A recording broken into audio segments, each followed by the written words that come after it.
Hola a todos, hoy voy a preparar una riquísima faina o farinata de garbanzo, una receta que tiene su origen en Génova, Italia, y que es muy común también en Argentina y Uruguay. La faina o farinata se prepara con una mezcla casi líquida de harina de garbanzos, y tiene una textura y un sabor muy particulares. Hoy voy a preparar la versión clásica, pero existen variantes que incluyen vegetales o que van incluso rellenas. Y te voy a contar una curiosidad más. En Buenos Aires es común comerla acompañando la pizza, lo que se conoce como pizza a caballo. Te animo en este momento a que te suscribas a mi canal y que actives las notificaciones. Y vamos a ver ya cómo preparar una faina o farinata clásica. Comienza hidratando la harina de garbanzo. Es esto que tengo aquí. Para que no se formen grumos, debes añadir el agua poco a poco. Comienza añadiendo aproximadamente la mitad y remueve bien con unas varillas.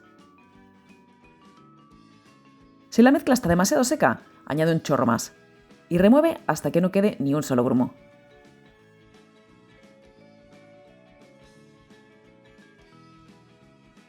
Termina de añadir el agua en un par de tandas.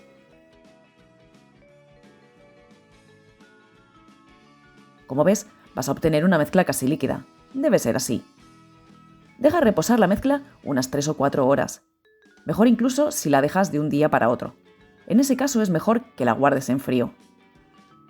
Transcurrido ese tiempo, verás que la harina se ha ido al fondo, que hay una capa de agua y que se ha formado espuma en la superficie.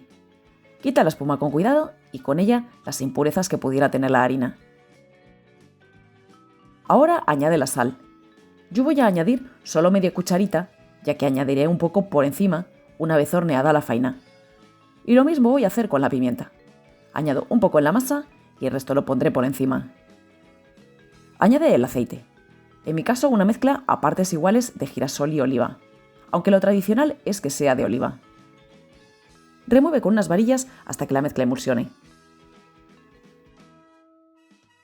Llegamos a un paso muy importante, y es que para que la faina no se pegue, es imprescindible calentar la bandeja. Imprescindible que sea una bandeja metálica, ya que una de loza o vidrio térmico podría romperse después al añadir la mezcla fría. La mía tiene 27 centímetros de diámetro en la base. Añade aceite suficiente, ya que esto va a hacer que la base quede crujiente, como si fuese frita, pero tampoco es necesario abusar.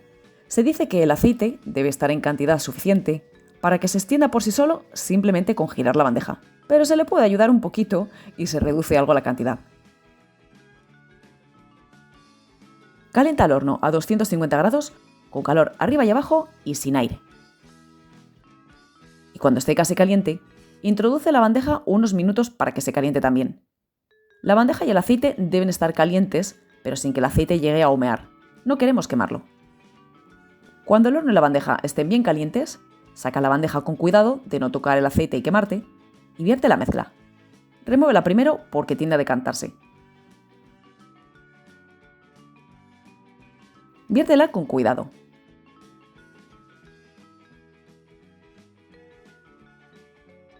Procura hacer esto cerca del horno, para no tener que desplazarte mucho con la bandeja llena. Introduce la bandeja en la parte inferior del horno. Y atención aquí, lo ideal sería hacerlo directamente sobre la base.